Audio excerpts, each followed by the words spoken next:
여러분과 우리 잠시 인사 나누겠습니다. 잘 오셨습니다. 축복합니다. 반갑습니다. 네, 축복합니다. 사랑의 나눔 있는 곳에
내가 영원히 하나님 앞에서 거주하리니 인자와 진리를 예비하사 나를 보호하소서.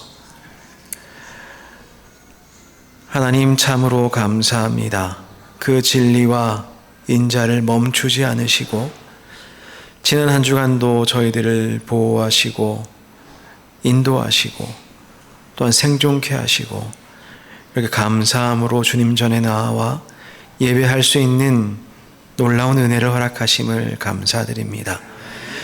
이 시간 참으로 저희들로 하여금 주님을 향하게 하시고 주님께 우리의 시야가 온전히 맞추어져서 우리의 예배가 다른 방향으로 터지지 아니하고 오직 주님께로 상달되는 예배 함께 신령과 진정으로 드리도록 이 시간 역사하여 주옵소서. 예수님의 이름으로 기도드리옵나이다. 아멘. 찬송가 5장 함께 찬양하겠습니다.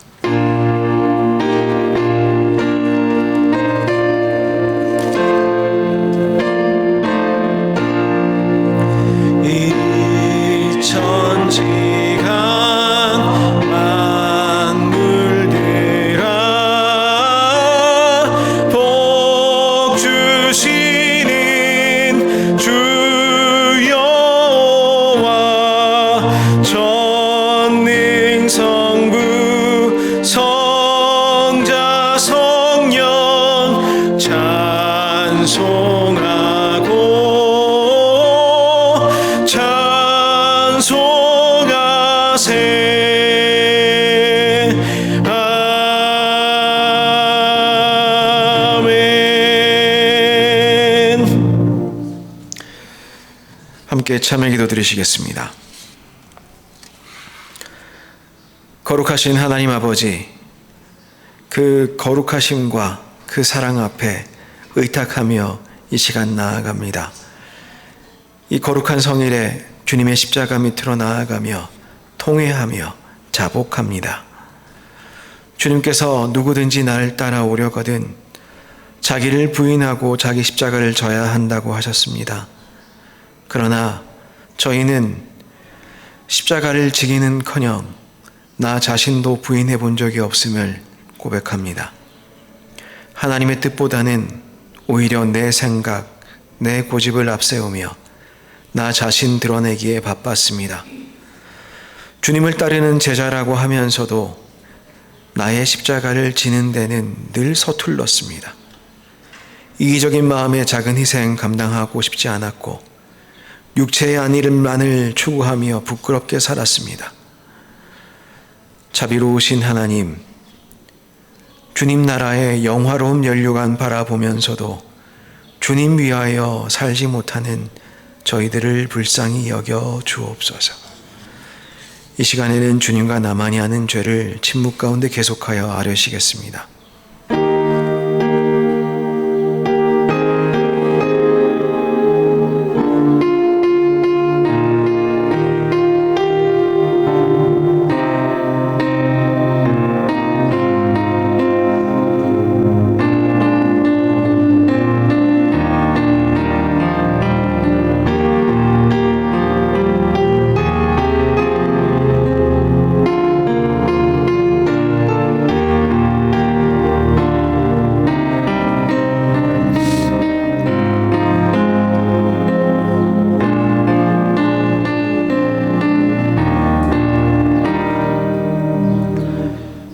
내 백성으로 일컫는 내 백성이 그 악한 길에서 떠나 스스로 겸비하고 기도하여 내 얼굴을 구하면 내가 하늘에서 듣고 그 죄를 사하고 그 땅을 고칠지라.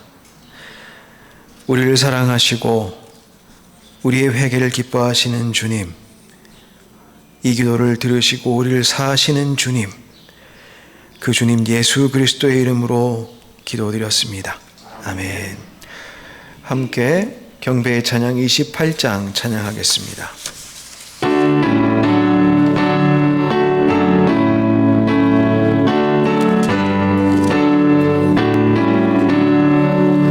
복의 근원 강림하사 찬송하게 하소서. 한량 없이 자비하심 증량하 천사들의 찬송가를 내게 가르치소서. 구속하신 그 사랑을 항상 찬송합니다. 주의 크신 도움 받아 이번까지 왔으니 천국에도 이르기를 바라네. 하나님의 품을 떠나 죄에 빠진 우리를 예수 구원하시려고 보혈 흘려주셨네.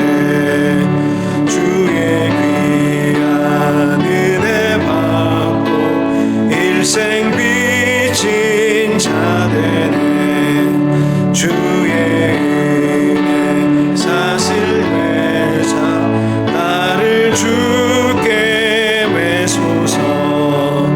우리 마음은 연약하여 범죄하기 쉬우니 옛날 이미 받으시고 천국인을 치소서.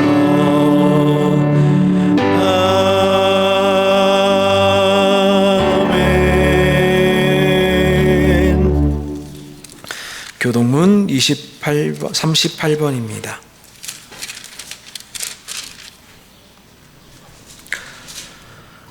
지존자여 시편금과 비파와 수금으로 여호와께 감사하며 주의 이름을 찬양하고 아침마다 주의 인자하심을 알리며 밤마다 주의 성사하심을 베풀어 주옵니다.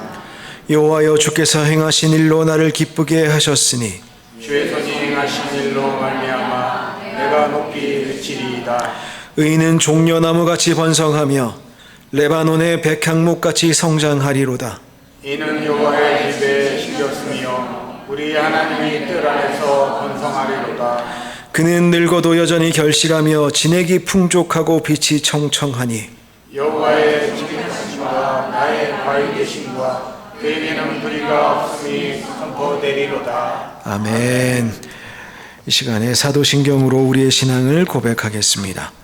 전능하사 천지를 만드신 하나님 아버지를 내가 믿사오며 그 외아들 우리 주 예수 그리스도를 믿사오니 이는 성령으로 잉태하사 동정녀 마리아에게 나시고 본디오 빌라도에게 고난을 받으사 십자가에 못 박혀 죽으시고 장사한 지 사흘 만에 죽은 자 가운데서 다시 살아나시며 하늘에 오르사 전능하신 하나님의 편에 앉아 계시다가 저리로서 산자와 죽은 자를 심판하러 오시리라.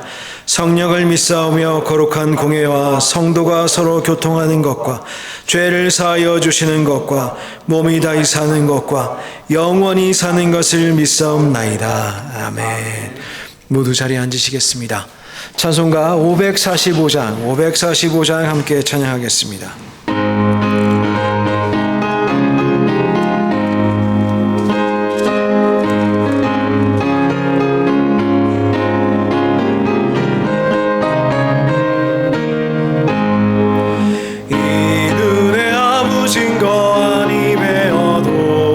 믿음만을 가지고 선을 걸으며 이 귀에 아무 소리 아니 들려도 하나님의 약속 위에 서리라. 걸어가세 믿음 위에 서서 나가세 의심 버리고 걸어가세 믿음 위에 서서 눈과 귀에 아무 증거 없어도 이 눈이 보기에는 어떠하든지 이미 얻은 증거대로 늘 믿으며 이 맘에 의심 없이 살아갈 때에 우리 소원 주 안에서 이루리. 걸어가세 믿음 위에 서서 나가세 의심 버리고 걸어가세 믿음 위에 서서 눈과 귀에 아무 증거 없어도 주님의 거룩함을 두고 맹세한 주 하나님 아버지는 참 이쁘다. 그 귀한 모든 약속 믿는 자에게 능치 못할 무슨 일이 있을까. 걸어가세 믿음 위에 서서 나가세 의심 버리고 걸어가세 믿음 위에 서서 눈과 귀에 아무 증거 없어도. 아멘. 이 시간에 최승권 장로님 기도 인도하여 주시겠습니다.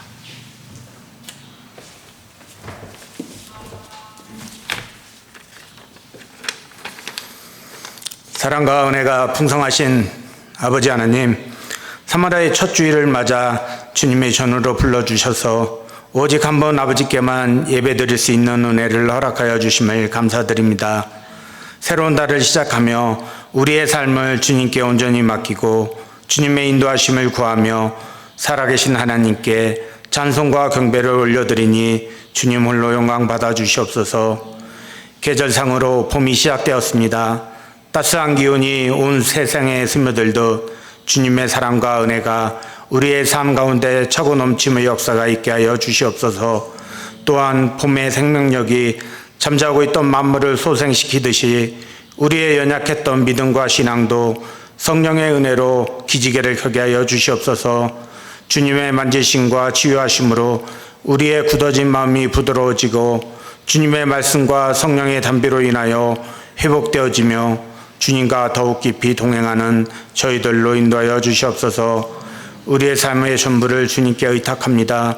우리의 계획과 소망이 주님의 뜻에 합당한 생각이 되게 하시고 주님의 인도하심을 잠잠히 쫓아가며 믿음의 본질에 있어서만큼은 그 어떤 것과도 타협하지 않는 길을 걸어가게 하여 주시옵소서.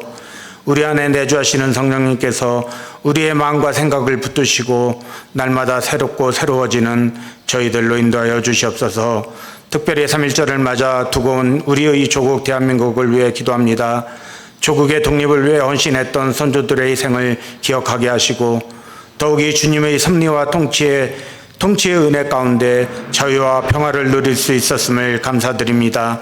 이제는 과거의 아픔을 넘어 사랑과 화합으로 하나 되는 나라가 되게 하시고 다시 한번 하시고 주님께서 허락하신 이 땅에 정의와 평화가 흐르게 하여 주시옵소서. 다시 한번 우리의 조국이 주님의 공의와 사랑으로 더욱 굳건히 서게 하시고 위정자들이 하나님을 경외하는 마음과 두려워하는 마음을 갖게 하셔서 오직 국민만을 섬기는 공의롭고 겸손한 위정자들로 되게 하여 주시옵소서. 주께서 우리와 우리 교회를 사랑하셔서 주님의 핏값으로 이 공동체를 세우셨으니 하나님의 경륜을 따라 주님의 뜻을 이 땅에 심고 열매로 이루어져 가게 하여 주시옵소서. 주님의 몸된 교회가 복음의 빛을 비추는데 한치의 소홀함도 없게 하여 주옵시고 모든 성도들이 한 마음과 한 뜻으로 주님의 사명을 이루어가는데 부족함이 없게 하여 주시옵소서.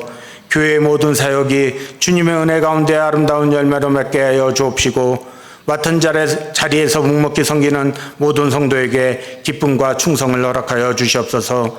성도들의 가정 위에 하나님의 평강과 은혜를 가득 부어 주시기를 또한 기도합니다. 하나님께서 친히 가정의 기초가 되어 주시고 모든 가정이 주님의 사랑과 진리 안에서 든든히 세워지게 하여 주시옵소서. 가정마다 주님의 평화가 넘치고 서로를 섬기고 이해하며 사랑하는 관계가 되게 하여 주시옵소서. 우리 교회의 미래인 주일학교를 위해 또한 기도합니다. 필두에 두 분의 전도사님을 세우셨으니 전도사님들과 같이 말씀의 해박함과 기도의 무장으로 주님의 진리 안에서 바르고 정직하게 성장하여 이 나라와 우리의 조국을 이끌어갈 주님의 일꾼들이 되게 하여 주시옵소서. 어려움 속에 있는 성도들과 그 가족들을 주님께서 기억하셔서 때로는 치유의 손길로 몸과 마음을 회복시켜 주시고 때로는 위로와 평안을 허락하여 주옵시며 더 나아가 경제적 어려움과 관계의 문제로 힘들어하는 이들에게는 주님의 사랑과 도우심을 베풀어 주셔서 다시 일어설 수 있는 힘과 소망을 얻게 하여 주시옵소서. 사순절이 시작됩니다. 사순절의 의미를 다시 한번 되새기게 하시고 우리 때문에 이 땅에 오셔서 고난당하시고 죽고 부활하신 주님께 감사와 영광을 돌려드리는 시간들로 인도하여 주시옵소서. 주께 드리는 이 예배가 주님께 향기로운 제사가 되게 하시고 우리의 삶을 새롭게 하며 주님의 임재를 경험하는 시간 되게 하옵소서. 말씀을 전하실 주의 종에게 영육간의 강건함을 허락하여 주옵시고 하시는 사역이 주님 나라 확정을 위한 귀한 미랄 되게 하여 주시옵소서. 성령의 기름 부으심을 더하여 주시고 그 말씀이 우리의 삶에 힘과 용기를 주는 생명의 말씀이 되게 하여 주시옵소서. 설교 후에 있을 선창식 후에 주님의 기름 부으심이 있게 하옵시고 먹고 마심에 감사와 기쁨이 충만케 하여 주시옵소서. 우리의 생각과 계획을 주님께 맡기며 오늘도 믿음과 감사로 살아가게 하여 주시옵소서. 이 모든 말씀 우리의 생명 부르심에 합당하게 살아가기를 원하고 계시는 우리 주 예수 그리스도의 이름으로 기도드립니다. 아멘.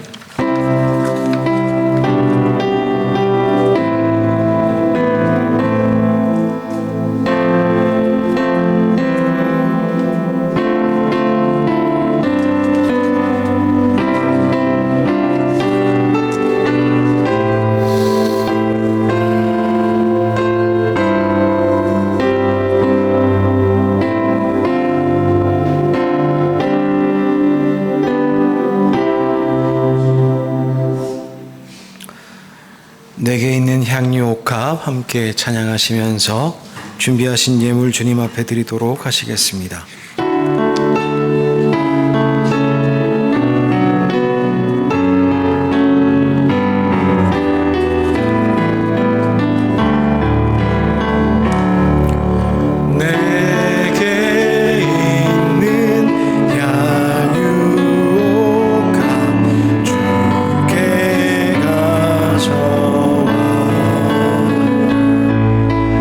그 발 위에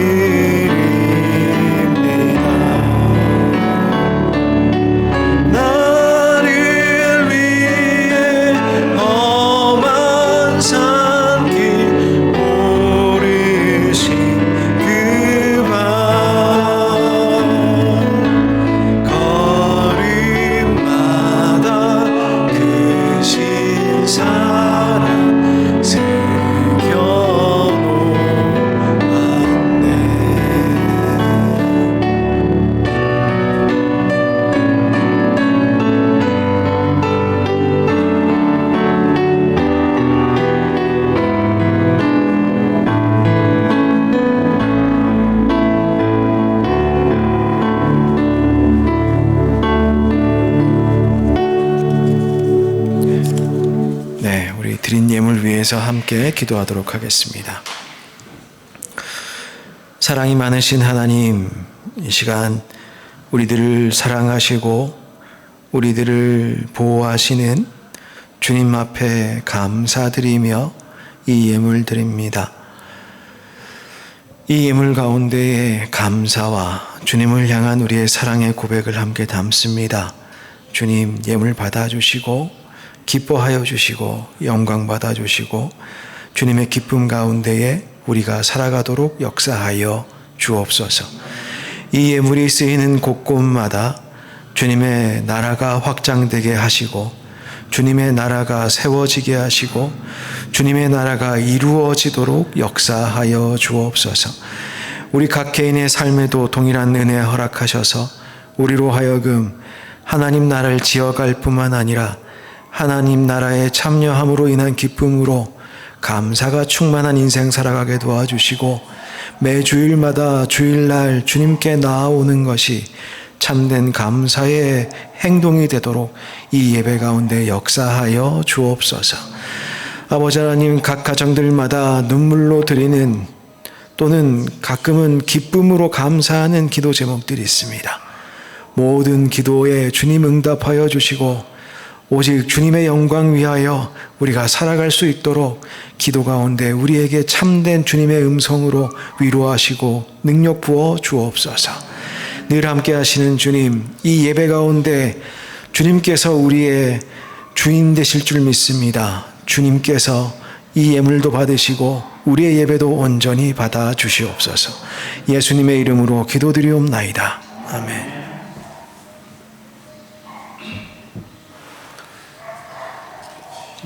교회 소식 전하도록 하겠습니다. 아름다운 교회 오신 여러분들 주님의 이름으로 환영하고 또한 축복합니다. 오늘 예배에는 성찬식이 준비되어 있습니다. 함께 기쁨으로 감사함으로 경건한 마음으로 주님의 몸과 피에 참여하시면 좋겠습니다. 벌써 3월입니다. 올해가 시작한 지 얼마 안 된 것 같은데 3월입니다. 그리고 3월이 되니 참으로 신기하게도 겨울이 다 지난 것 같습니다. 예배실이 슬슬 달구어지기 시작하는데요. 조만간 저희들도 에어컨을 틀어야 되지 않을까 이제 그런 생각을 해보게 됩니다. 3월이 시작하면서 동시에 저희들 사순절로 이번 주부터 접어들게 됩니다. 사순절은 제2의 수요일로 시작하게 되는데 우리가 카톨릭이 주요 종교로 있는 나라에 살다 보니 제2의 수요일 되면 여러 가지 상황들을 관찰할 수 있지요. 길거리에 나가보면 카톨릭 아주 좀 신심이 많으신 분들 이렇게 이마에 제로 십자가를 그리고 걸어 다니시는 장면들 저희들이 종종 봅니다. 아침에 미사 드리고 아마 그렇게 십자가를 그리시고 다니시는 것 같은데 저는 이제 영국에 있을 때는 영국에서 성공회도 그렇게 했었습니다. 성공회 예배, 아침 예배 참석하면 이제 그렇게 이마에 그려주곤 했었습니다. 근데 그 제 수요일이 의미하는 바가 무엇인가 하면은 뭐 죄는 회개의 의미도 분명히 있지요. 근데 그 창세기를 보면 우리는 흙에서 나왔고 흙으로 돌아간다.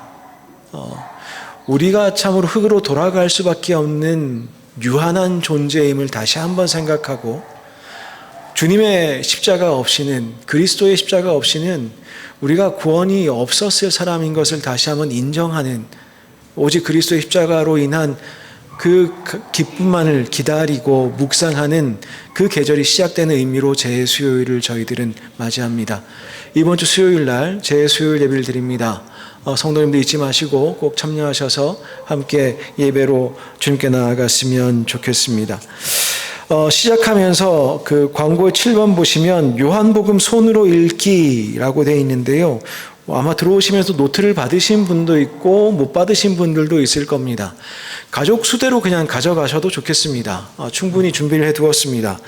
아내는 너무 초등학생 같은데요. 뭐 생각하실 수 있는데 근데 노트가 어떻게 생겼냐 보다 우리가 무엇을 쓰고 무엇을 묵상할 것인가가 더 중요하지 않을까 싶습니다. 요럴 때 저희가 주로 이제 복음서를 하는데 요한복음을 쓰시라고 말씀을 드렸습니다. 요한복음을 쓰시라고 한 것은 제 개인적인 취향이 반영된 것이기도 합니다. 마태복음은 왕으로 오신 예수님, 누가복음은 우리를 사랑하신 인자 예수님, 뭐 그런 이야기들 한단 말이에요. 근데 요한복음을 읽으면 다른 감동이 있는 것은 무엇인가 하면은 예수님이 얼마나 우리를 사랑하셨고 또 예수님과의 관계가 어떠하고 또 우리가 어떻게 인생을 살아가야 되고 그런 것들이 주님과 우리의 관계가 조금 더 명확하게 소개되어 있는 책이 요한복음 아닌가. 저는 사도 요한의 책들을 굉장히 좋아하는데 그 사랑의 이야기가 너무나도 물씬히 있습니다. 이번에 꼭 한 번씩 써보시면서 귀한 은혜 받으셨으면 좋겠습니다. 사순절은 보통 40일이라고 생각하시기 쉬운데 정확히 보면 40일이 아닙니다. 46일간의 기간이고 그 사이에 6번의 주일이 있습니다. 근데 주일은 예수님께서 부활하신 날을 저희가 기념하기 때문에 그래서 예배의 날로 정하고 모이는 것이거든요. 그래서 주일이라 부릅니다. 그래서 그날은 고난 기간으로 따지는 사순절에 들어가지 않습니다. 46일의 기간 동안에 여러분들이 말씀을 쓰게 되실 텐데 요한복음이 그렇게 길지 않습니다. 하루에 한 10절 혹은 15절 정도씩만 쓰셔도 46일이면 충분히 다 쓰실 수 있습니다. 다만 부탁드릴 것은 쓰실 때 기도하시면서 쓰시면 좋겠고 묵상하시면 쓰시면 좋겠고 그리고 또 한 장이 끝날 때마다 기도를 특별하게 하시면서 헌금하시면서 따로 봉투를 마련하셔서 한 장이 끝날 때 작정하시고 한 장이 끝날 때마다 100페소면 100페소 요즘 좀 어렵다 20페소면 20페소 괜찮습니다. 하지만 정말로 묵상하시면서 감사하시면서 말씀에 반응하시면서 기도하시고 헌금하시면서 사순절을 사셨으면 좋겠습니다. 혹시 하시다가 빨리 끝나시는 분은 오시면 더 있습니다. 한 권 더 드릴 테니까 한 번 더 쓰시면 됩니다. 그렇게 하셔가지고 그렇게 모인 헌금으로 저희들 부활절에 저희들 선교사님들 그리고 멕시코의 여러 어려운 멕시코 교회들 저희들이 좀 도울 수 있도록 하면 좋겠습니다. 기도하시면서 또 말씀 쓰시면서 읽으시면서 그렇게 사순절 보내시면 좋겠습니다. 교회 여러 행사들이 있습니다. 야외 예배 3월 23일 날 진행됩니다. 청년부 수련회 다다음 주 주일날 예배 끝나자마자 출발하게 되는데요. 16일, 17일 양일간에 있겠습니다.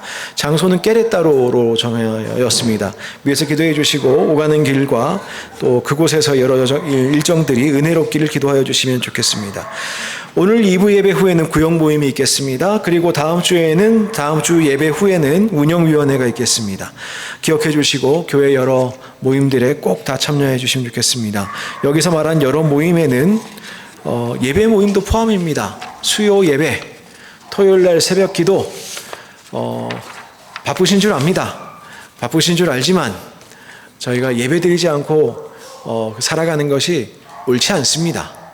우리가 신앙에 합당하게 예배 생활 이어가시는 우리 모든 성도님 되시면 좋겠습니다. 오늘 주시는 하나님 말씀 함께 살펴봅니다. 히브리서 4장 12절로 16절까지의 말씀입니다.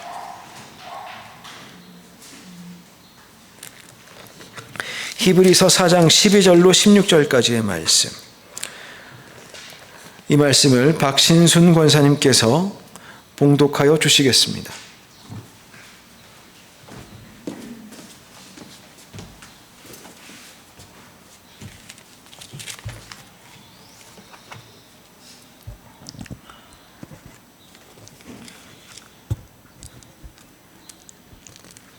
봉독해 올리겠습니다. 히브리서 4장 12절. 하나님의 말씀은 살아있고 활력이 있어 좌우의 날선 어떤 검보다도 예리하여 혼과 영과 및 관절과 골수를 찔러 쪼개기까지 하며 또 마음의 생각과 뜻을 판단하나니 지으신 것이 하나도 그 앞에 나타나지 않음이 없고 우리의 결산을 받으실 이에 눈앞에 만물이 벌거벗은 것 같이 드러나느니라. 그러므로 우리에게 큰 대사장이 계시니 승천하신 이 곧 하나님의 아들 예수시라. 우리가 믿는 도리를 굳게 잡을지어다. 우리에게 있는 대제사장은 우리의 연약함을 동정하지 못하실 이가 아니요 모든 일에 우리와 똑같이 시험을 받으신 이로되 죄는 없으시니라. 그러므로 우리는 긍휼하심을 받고 때를 따라 돕는 은혜를 얻기 위하여 은혜의 보좌 앞에 담대히 나아갈 것이니라. 아멘.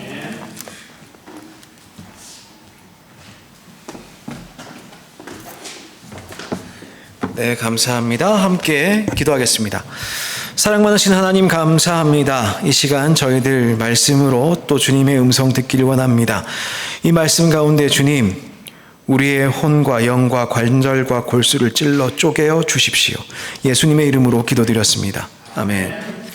네, 한 주간 평안하셨습니까? 저희들 오늘 또 3월 첫째 주일로 함께 모이게 되었습니다. 이번 주부터 사순절이 시작되게 됩니다. 오늘부터는 아니고요. 수요일부터인데요. 그래도 여러분의 일상이 조금은 십자가 중심으로 좀 바뀔 준비들을 하시면 좋겠습니다. 오늘 성찬식도 있는데 그 가운데에서 우리의 삶의 근간이 무엇인가, 우리의 돈이 아니고 우리의 직업이 아니고 오직 예수, 오직 말씀, 여기에 대한 우리의 생각이 좀 바르게 설 수 있는 사순절이 되었으면 좋겠습니다. 지난주에 영성에 관한 이야기를 조금 더 나누었지요. 본질적인 이야기를 좀 나누었는데 여러 가지 측면이 있을 수 있다. 그런 말씀 나눴습니다. 그러면서 좀 드렸던 말씀이 사람마다 좀 차이는 있을 수 있습니다. 어떤 분은 좀 지성적인 측면이 강하고 어떤 분은 좀 감성적인 측면이 강하고 이제 그럴 수는 있는데 전체적으로 어느 정도 좋아하는 대해야만 합니다. 이제 그런 말씀 드렸어요. 근데 오늘 말씀 읽기를 가지고 다시 한번 좀 생각을 새롭게 하면 좋을 것 같습니다. 왜냐하면 지성적인 측면, 감성적인 측면 여러 가지 이야기를 하는데, 근데 우리는 보통 이제 말씀 읽기는 지성적인 것. 그런데 기도는 감성적인 것. 그렇게 좀 구별하는 경향들이 있어요. 근데 가만히 생각해 보면 신앙생활 한다는 것은 그 영성의 중심에 뭐가 있어야 되냐라고 봤을 때에 기도도 그렇고 예배 참석도 그렇고 실천, 우리의 삶에서의 실천도 마찬가지고 그러한데 그것들이 말씀의 중심으로 있어야 되는 것은 우리가 좀 분명히 생각해 보고 또 인식할 수 있어야 될 것 같습니다. 한국 기독교에서는 많은 경우에 큐티 하는 것을 권장하죠. 저희 교회에서도 말씀을 읽으십시오. 계속 한 1, 2월 동안 계속 말씀을 드렸었는데 여전히 올 한 해 내내 드릴 말씀이긴 한데 왜 그렇게 큐티를 권장하고 말씀 읽기를 권장하느냐? 큐티는 매일 하나님의 말씀으로 시작해서 말씀으로 우리의 생각을 좀 정돈해보자. 우리의 하루를 그렇게 시작해보자. 그런 의미가 있지요. 보통 큐티를 할 때에 시간을 정해라. 그런 이야기들 하는데 보통 아침을 굉장히 권면하는 경우들이 많습니다. 아침 첫 시간을 좀 기도하십시오. 이제 그렇게 하는 경우들이 많죠. 말씀 읽고 말입니다. 그런데 가만히 생각해보면 그냥 말씀만 있어도 되긴 하는데 성경 말씀만 가지고 큐티를 하자니 부담스러운 측면이 분명히 있지요. 그래서 한국 교회에서는 여러 가지 교재들을 가능하면은 활용해서 큐티를 하는 경우가 많습니다. 근데 그게 꼭 올바른가를 생각해 봤을 때 여러 가지 또 다른 문제점이 있기는 있습니다. 왜냐하면 본인이 본문을 제대로 접하게 되는 경우들이 좀 사라지고 그냥 숙제하듯이 하루하루 큐티를 해버리는 경우들이 많아져서 그렇습니다. 그리고 어떤 방식으로 말씀 읽기를 진행한다 하더라도 하나님의 말씀을 하나님의 말씀으로 다루지 않는 한 우리에게 진정한 변화는 생기기 어렵습니다. 말씀을 읽으면서 성경 말씀을 읽는데 그게 나에게 하나님 말씀으로 다가오지 않을 때가 너무 많지요. 어떤 날은 굉장히 좋고 어떤 날은 좀 별로고 본문에 따라서 그럴 때도 있고 본문에 따라 좋을 때도 있고 사실 저도 그렇습니다. 근데 우리가 어떻게 말씀 읽기를 하면 좋을까요? 아무리 큐티를 한다 해도 아무리 말씀 읽기를 매일 시간 정해놓고 한다고 해도 만약 이것이 지루하고 재미없고 의미 없고 그러면 그걸 계속할 수가 있겠습니까? 계속할 수가 없지요. 그냥 율법주의적인 실천으로 이어질 수밖에 없겠지요. 나에게 도전이 되지 않으니까요. 이 문제를 명확하게 하기 위해서 오늘 본문을 통해 저희들 좀 생각을 다르게 해보았으면 좋겠습니다. 우리가 말씀을 읽는다라고 할 때 읽는다는 주체는 누구입니까? 그러니까 주체와 객체, 우리가 말씀을 읽고 해석하고 이해한다, 이제 그런 표현들을 하는데, 그럼 해석하고 이해하는 건 누가 누구를 해석하고 이해하는 것입니까? 우리가 근대적인 생각에 너무 빠져 있지요. 물론 당연한 질문 아니냐고 생각하실 수 있습니다. 왜냐하면 지금 이 자리에서 성경을 읽고 성경에 대해 생각하고 성경을 이해하려고 노력하고 있는 사람은 나이기 때문에 내가 성경을, 내가 주체가 되어서 객체인 성경을 이해한다, 그런 태도로 우리는 성경을 많이 봅니다. 그래서 어떨 때는 성경 읽는 게 나에게 도움이 되면 좋은 것 같고, 나에게 도움이 안 되면 별로인 것 같고, 내 기준에 따라서 성경 읽기가 좋았다가 나빴다가 그래요. 근데 사실 이 문제가 그렇게 단순하진 않습니다. 왜냐하면 우리는 본문을, 성경을 하나님의 말씀으로 읽기 때문에 그렇습니다. 문제는 무엇이냐? 하나님의 말씀이라고 믿고 성경을 읽으면서도 우리는 소설을 읽을 때나 사회과학 책을 읽을 때나 자연과학 책을 읽을 때나와 다름없이 내가 해석하면서, 내가 이해하면서, 내가 은혜 받으면서 그렇게 성경을 읽으려고 합니다. 우리가 정말 하나님의 말씀을 하나님의 말씀으로 대하고 있는 것인가? 라는 질문을 생각해 보면 좋겠습니다. 왜냐하면 오늘 본문에 따르면 하나님의 말씀은 살아있고 활력이 있어 좌우의 날선 어떤 검보다도 예리하여 혼과 영과 및 관절과 골수를 찔러 쪼개기까지 하며 또 마음의 생각과 뜻을 판단한다라고 합니다. 그러면 판단하는 게 우리입니까? 말씀입니까? 이해하는 것이 저입니까? 아니면 이해되는 것이 저입니까? 조금 더 쉽게 이야기를 한번 해볼까요? 음악을 들을 때 가끔가다 우리는 눈물이 날 때가 있습니다. 이유가 있을 때도 있고 없을 때도 있어요. 어떨 때는 가사 때문에, 어떨 때는 그냥 멜로디 때문에 마음이 감동이 되어서 눈물이 날 때가 있습니다. 그러면 우리가 음악을 듣고 있는 것인가요? 음악이 우리에게 말을 하고 있는 것인가요?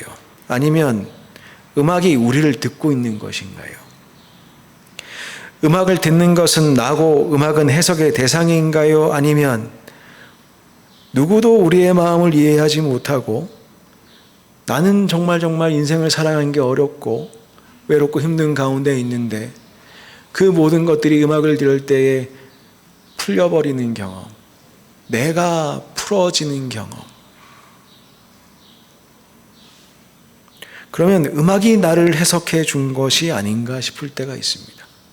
음악이 나를 이해해 준 것은 아닌가 싶을 그런 경험을 가끔 가다가 저희는 할 때가 있습니다. 그 말씀을 읽는다는 것은 무엇이냐? 우리가 말씀을 읽을 수 있지요. 그리고 말씀을 통해서 감동을 받기도 하지요. 그리고 오늘 하루를, 내 인생을 어떻게 살아가야 될지 말씀을 통해 깨닫기도 하지요. 그리고 말씀을 통해 내가 눈물을 흘리고 회개를 할 때도 있지요. 근데 제가 말씀을 이해했을까요? 말씀이 나를 쫙 풀어서 이해해 주셨을까요? 그 말씀이 혹시 나를 알아주고 나를 해석해 주고 한 것은 아닐까요? 여러분의 삶을 이끌어가는 에너지는 무엇입니까? 지금 가장 큰 관심사가 무엇이냐는 것이지요. 건강을 잃은 사람들에게는 건강 회복하는 것이 가장 큰 관심사가 될 수 있겠습니다. 기도 제목도 말씀 읽음도 다 거기에 집중이 됩니다. 또 이러저러한 일들로 힘든 상황들이 있을 때가 있습니다. 가정에 불화가 있을 때도 있고 이러진 말아야 되겠습니다만 이혼을 앞두고 있는 것 같은 힘든 부부 상황이 있을 때도 있을 수 있습니다. 또는 자녀 때문에, 자녀로 인해서 아니면 자녀에게 어려움이 생긴 경우에도 우리의 신경이 굉장히 날카로워질 때가 있습니다. 그것이 우리의 삶을 지배하는 듯 할 정도로 우리가 매일 때가 있지요. 그래서 가만 생각해 보면 우리 인생이라는 것이 좋은 일, 언짢은 일, 발등에 떨어진 불, 그거 끄다 보면 인생 다 지난 것 같아요. 한 고비 넘었다고 생각했는데 그 다음 고비가 기다리고 있고, 여전히 입을 벌리고 다가오고 있는 저 수많은 괴물들, 이 눈앞에 아른아른 거릴 때가 있습니다. 그게 건강의 문제일 수도 있고, 자녀의 문제일 수도 있고, 가정의 문제일 수도 있고, 사업의 문제일 수도 있고. 아무리 그런데 현안 하나 잘 처리한다고 해서 인생살이의 모든 문제가 일시에 해결되거나 그러지는 않습니다. 반드시 다른 문제가 생기지요. 근본적으로는 걱정거리가 사라져도 행복도 보장되지 않습니다. 어떤 경우에도 흔들리지 않고 행복을 만끽한다라고 말할 수 있는 사람도 별로 없습니다. 그건 정말 초월했거나 아니면 정신이 좀 이상하거나 그런 사람들에는 그게 가능하겠죠. 근데 우리는 걱정할 수밖에 없는 세상에 살고 있고, 우리는 늘 마음이 쓰이는 그런 일들 가운데 살아가고 있습니다. 그럼에도 불구하고 영적으로 성장한다는 것은 무엇이냐? 그러한 세상의 울림이 나를 막 울리고 있을 때에 우리는 말씀 앞에서 우리의 문제들이 다 쪼개어지는 것을 경험하고, 나의 생활들이 쪼개어지는 것을 경험하고, 말씀이 우리를 해석해 주는 것을 경험하게 됩니다. 그것이 말씀 읽기입니다. 오늘 본문 첫 구절인 히브리서 4장 12절은 성경의 세계가 무엇인지, 우리가 어떻게 성경의 세계에 들어가는 것을 준비해야 되는지, 어떻게 말씀 읽기를 대해야 되는지를 분명히 이야기해 줍니다. 그 능력이 무엇인지 정확하게 묘사하는데 살아있고 활력이 있고 예리하다라고 표현합니다. 여기서 하나님 말씀은 단순히 문자로 된 성경뿐만이 아니라 우리에게 임하시는 놀라우신 주님의 놀라우신 은총의 그 만물의 근원을 말하는 것이지요. 로고스는 여기서 등장하고 요한복음에서 등장합니다. 태초에 말씀이 계시니라. 이 말씀이 하나님과 함께 계셨으니 이 말씀은 곧 하나님이시니라. 우리 말씀에 읽는다고 하는데, 말씀은 하나님이시고 말씀은 그리스도시고 말씀께서는 우리를 구원하시는 놀라운 주체적 사역을 이끌어 가시는 분이십니다. 보통 로고스를 우린 이성, 언어, 합리성, 근거 이런 말들로 번역하곤 합니다. 그런데 우리가 신앙의 눈으로 생각해 보면 이것을 좀 넓혔을 땐 하나님 나라라고 볼 수 있겠고, 좁혀서 생각하면 성경이고, 그 안에 담겨 있는 영적인 의미를 따라가다 보면 바로 예수 그리스도를 만나게 됩니다. 이 말씀을 묘사하는 세 가지 형용사, 생생하고 강력하고 날카롭다, 생명이 있고 살아있고 활력이 있다, 그리고 예리하다. 생생하고 힘이 있고 날카롭다고 합니다. 그래서 혼과 영을 갈라내고 관절과 골수를 갈라내고 우리의 마음의 생각과 의도까지도 말씀은 분별하고 판단합니다. 하나님 말씀 앞에서는 우리가 우리를 숨길 수 없다는 것입니다. 말씀을 읽을 때 우리가 얻는 것은 단순히 계몽적인 어떤 이성적인 지식의 추구가 아니라 놀라우신 하나님의 능력이 우리에게 임하는 것을 우리는 말씀 읽기를 통해서 경험하는 것입니다. 하나님 말씀 앞에서 우리를 숨길 수가 없는 것을 경험하는 것. 오늘 하루를 살아가야 되는데 내가 여전히 불안해하는 그 모든 것들 속에서 나의 존재의 근원에서 해결되지 않는 이 불안함, 그 모든 것들을 주님께서는 밝혀 보여주기 시작하십니다. 이런 말씀의 기능에 가장 가까운 인간의 능력은 양심이 될 것입니다. 보통 이야기하죠. 양심 앞에서는 아무것도 숨길 수 없다. 그러나 하나님의 말씀은 이 양심도 넘어섭니다. 양심은 가끔 가다가 삐뚤어질 수도 있지요. 가끔마다 양심이 지나치게 과잉이 되면 그것 때문에 우리의 삶이 왜곡되거나 파괴되기도 합니다. 그러나 예수 그리스도께서, 말씀이신 예수 그리스도께서 우리에게 오시는 것은 양심을 넘어서는 놀라운 세계를 우리는 만나게 됩니다. 그때 우리는 놀라운 세계를 만나게 됩니다. 예수 그리스도께서는 우리의 생각과 의도까지도 다 드러내십니다. 왜냐하면 그리스도께서는 어둠을 밝히시는 빛이기 때문에 그렇습니다. 어둠 속에서 예수님 없이, 빛이 없이 어둠 속에서 아무리 좋은 일이라 하더라도 예수님이 없는 좋은 일은 다 어둠에 속한 것일 수밖에 없습니다. 가끔가다 우리 눈에 뭐가 조금 더 밝아 보일 수 있겠습니다. 뭐가 조금 더 어두워 보일 수 있겠습니다. 그러나 근본적으로 차이가 없습니다. 우리의 눈에, 세상에 적응된 우리의 눈에 그게 더 좋아 보이고 그게 더 나아 보이고 저건 더 나빠 보이고 할 수는 있지만, 절대적으로 예수 그리스도의 빛 앞에서 예수 그리스도 없이 있는 모든 것들은 선할 수 없습니다. 차이가 있을 뿐이지 근본적으로는 차이가 없습니다. 정도의 차이가 있을 뿐입니다.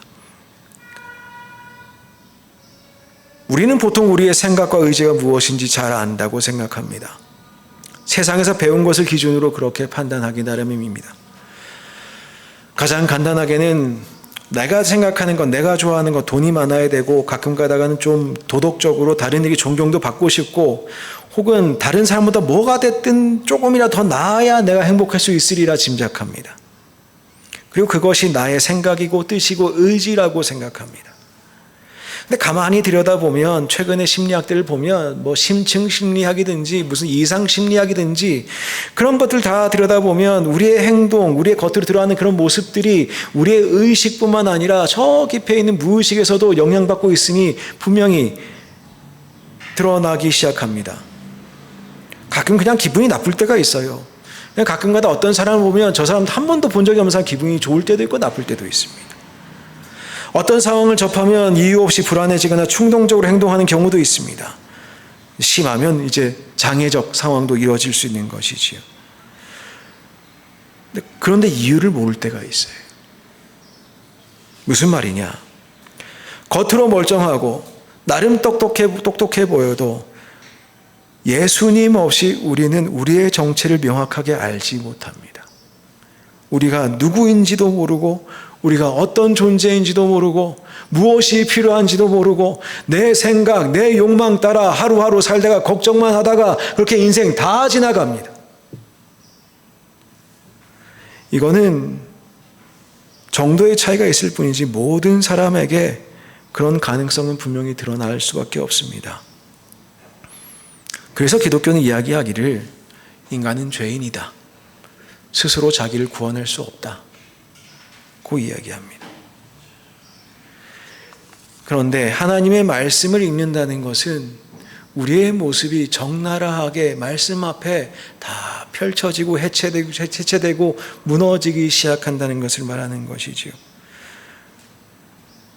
하나님 말씀 일종의 거울과 같은 것이죠. 깨끗한 거울 앞에 서면 내 모습이 어떤지, 내가 옷은 잘 입었는지, 머리는 뭐 괜찮은지, 얼굴에 무슨 자국은 없는지 그런 걸 확인할 수 있지요. 근데 말씀 앞에 선다는 것은 예수님 앞에 선다는 것을 의미합니다. 말씀 앞에 서면 예수님이 우리를 보기 시작하십니다. 말씀을 읽는다는 것은 그래서 단순히 문자적 해석이 아니라 예수님을 만나는 과정이고 예수님이 우리를 보시고 예수님이 나를 이해하시고 예수님이 나를 만지시는 순간이 됩니다. 그렇기 때문에 이렇게 해체되는 것이 아픈 것이 아니라 오히려 우리는 그 예수님을 만나고 그분의 긍휼하심에 덧입게 되고 담대히 은혜의 보좌 앞으로 나아갈 수 있게 되는 것입니다. 때를 따라 돕는 은혜를 얻기 위하여 은혜의 보좌 앞에 담대히 나아갈 것이니라.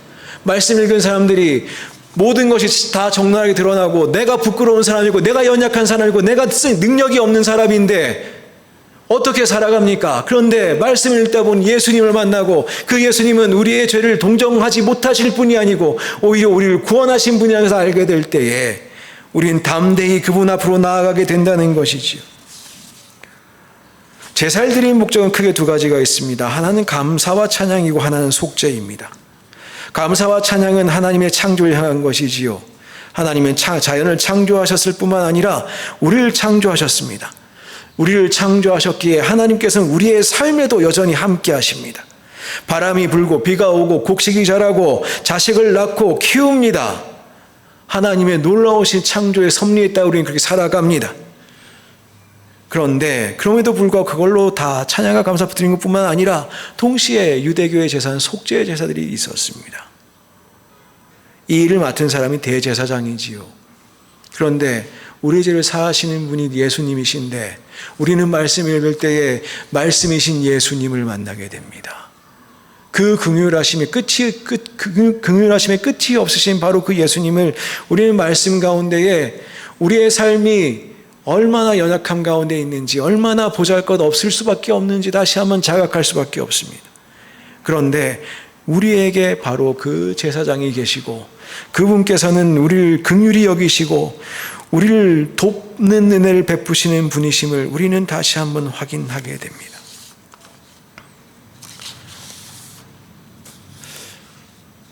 우리가 새해로 들어갈 때마다 1, 2월 달에 종종 저희들이 결단의 찬양으로 보네퍼 목사님이 쓰신 시에다가 노래를 붙인 노래를 하곤 합니다.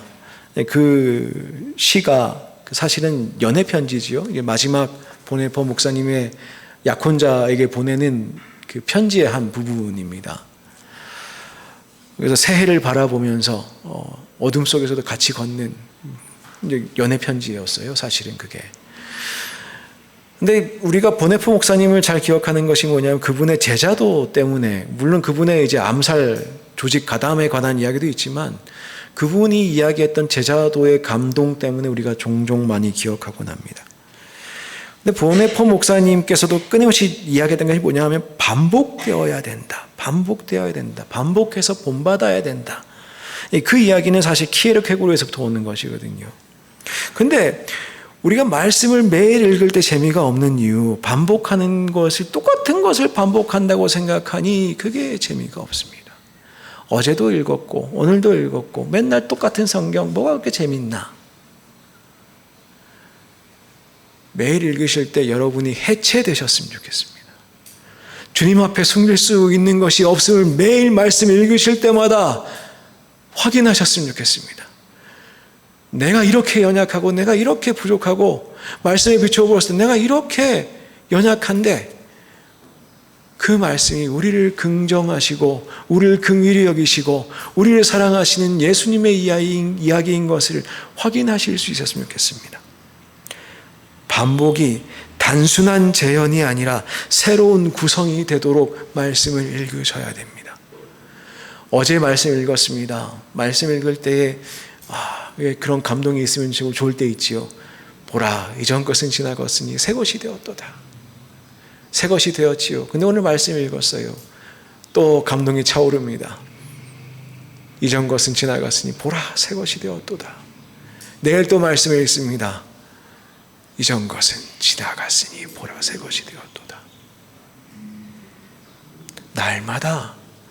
날마다 주님 앞에, 말씀 앞에 서서 그 말씀을 대하고 그 말씀이 여러분을 읽으시도록 여러분의 삶을 온전히 내어놓고 말씀을 읽으셨으면 좋겠습니다. 그때에 사랑 많으신 주님의 음성을 말씀 읽기를 통해서 또한 기도를 통해서 또한 인생 살아가는 한순간순간마다를 통해서 저희들이 주님을 다시 한번 만끽하게 될 것입니다. 지루한 것이 아니라 새로움으로 우리를 새롭게 하시는 주님의 놀라우신 은총을 날마다 얻으시는 여러분들 되시기를 주님의 이름으로 축복합니다. 기도하겠습니다.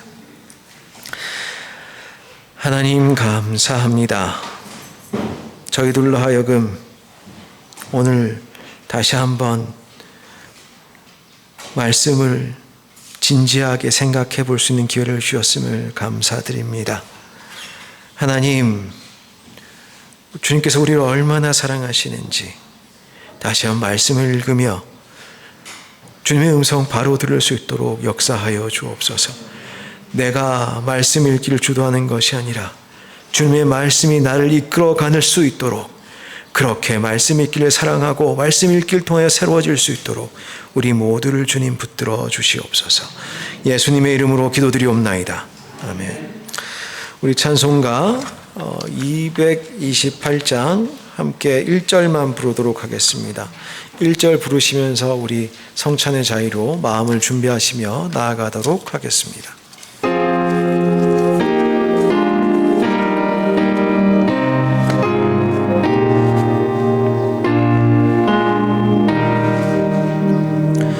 오 나의 주님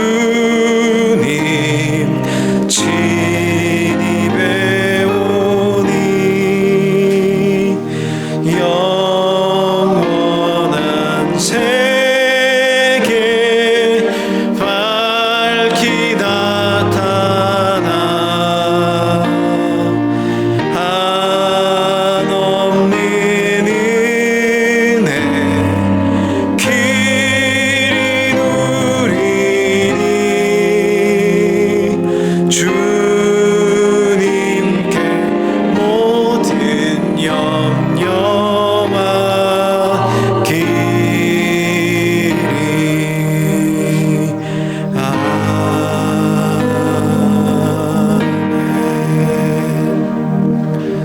성찬 제정의 말씀을 고린도전서 11장에 있는 말씀으로 읽도록 하겠습니다.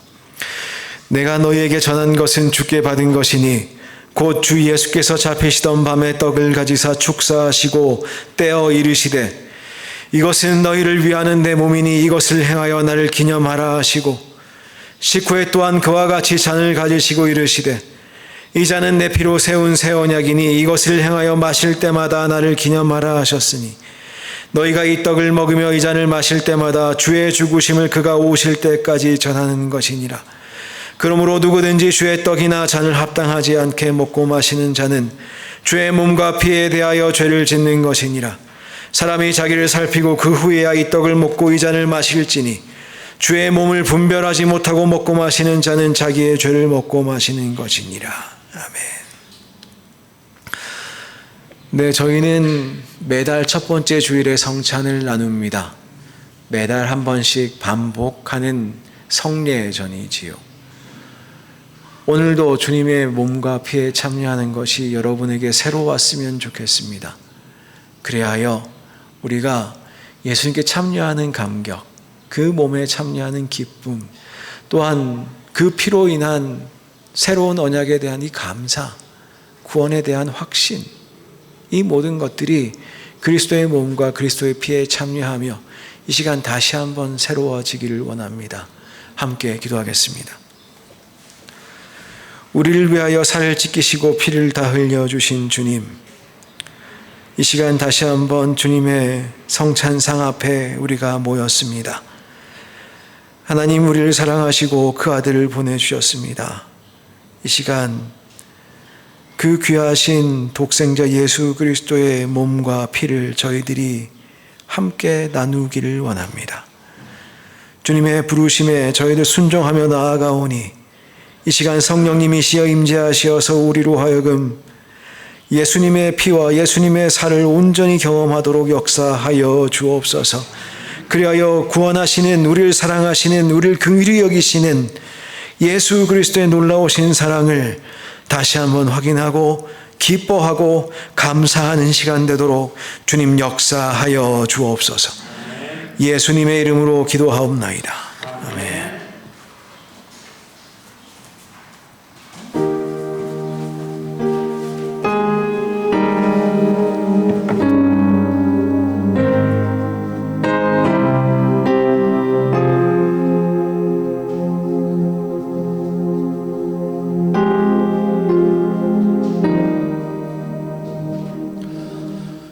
네, 주님께서 잡히시던 날 밤이었습니다. 주님께서는 제자들과 함께 마지막 유월절 만찬을 나누셨습니다. 그때 주님께서는 떡을 들어 하나님께 감사하셨습니다. 그리고 그 떡을 떼어 제자들에게 나누어 주시면서 말씀하셨습니다. 이것은 너희를 위하여 찢기는 나의 몸이다. 받으라, 먹으라 명령하셨습니다. 저희들 이 시간에 다시 한번 주님의 몸에 참여하기를 원합니다.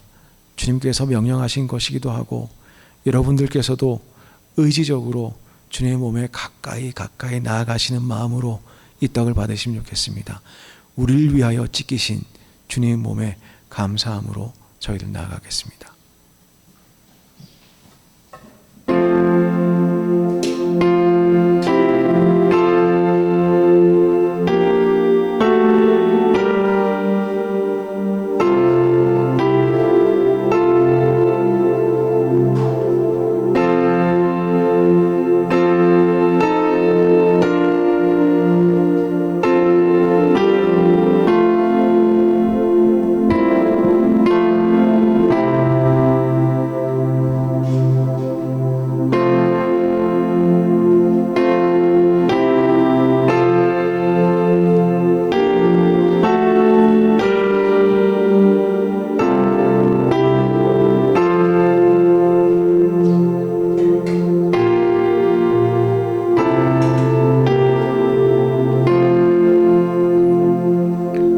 이 시간 깊이 감사하시고 주님의 몸에 참여하도록 하시겠습니다.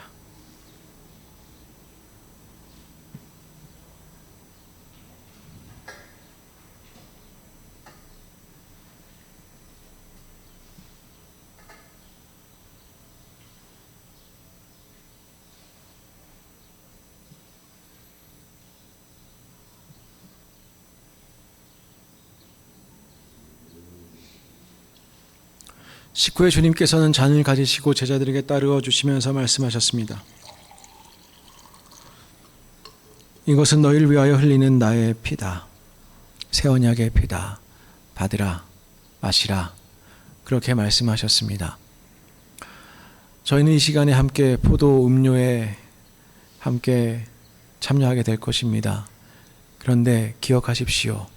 주님께서는 주님의 피를, 주님의 보혈을 남김없이 우리를 위해 다 흘려주셨습니다. 이를 통하여 우리를 구원하셨습니다.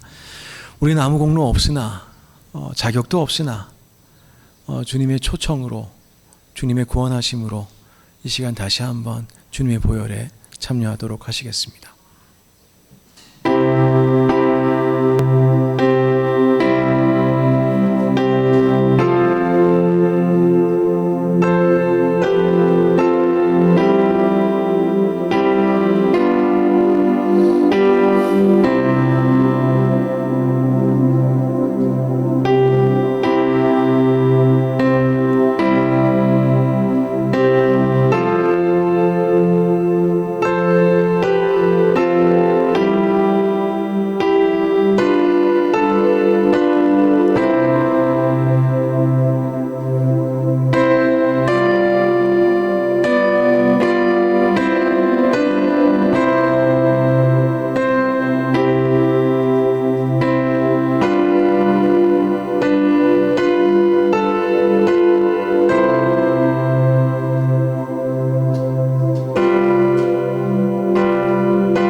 주님의 보혈에 깊이 감사하시고 함께 주님의 보혈을 받도록 하시겠습니다.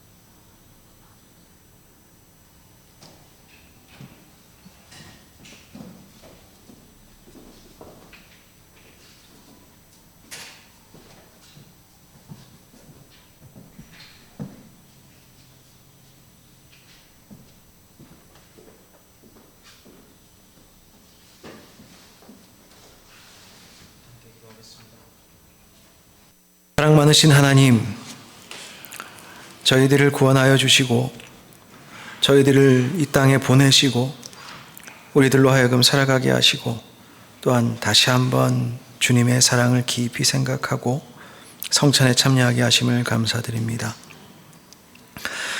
우리가 이 떡과 이 잔을 받았으니 상하신 주님의 살과 남김없이 흘려주신 주님의 보혈 깊이 감사하게 하여 주옵소서. 그리하여서 우리가 우리 인생 살아가는 것이 아니라 주님의 몸으로, 주님의 피를 받은 사람으로 새 언약의 삶을 살아갈 수 있도록 주님 역사하여 주옵소서.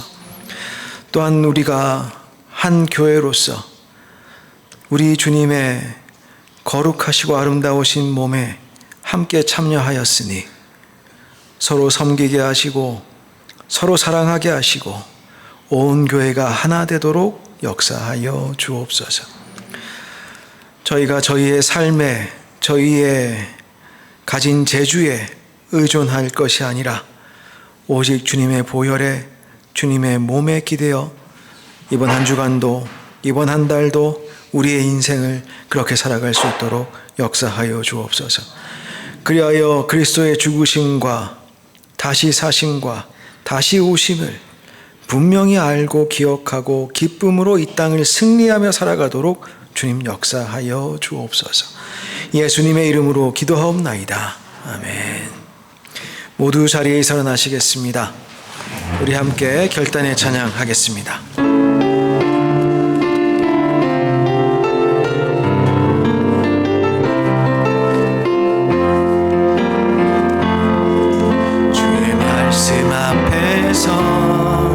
당신은 참된 예배자, 그토록 찾으시던 하나님의 기쁨,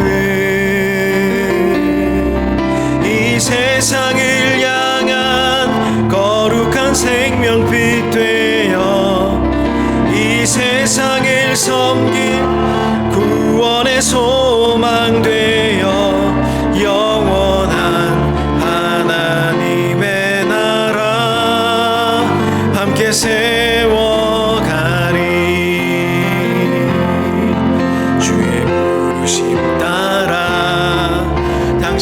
우리의 삶을 드릴 때 세상은 당신 안에서 주의 영광 보리라. 이 세상을 이길 주님의 군사 되어 이 세상을 섬길 주님의 손과 발 되어 영원한 하나님의 나라 함께 세워가리.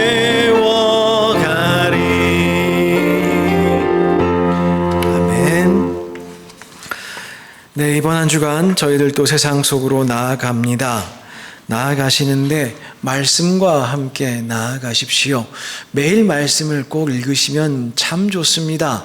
근데 말씀을 읽으실 때에 그냥 자기 마음대로 읽지 마시고 주님이 여러분을 주관하시도록 그렇게 말씀을 읽으십시오. 분명히 매일매일이 은혜로 새로울 것입니다. 기도하겠습니다.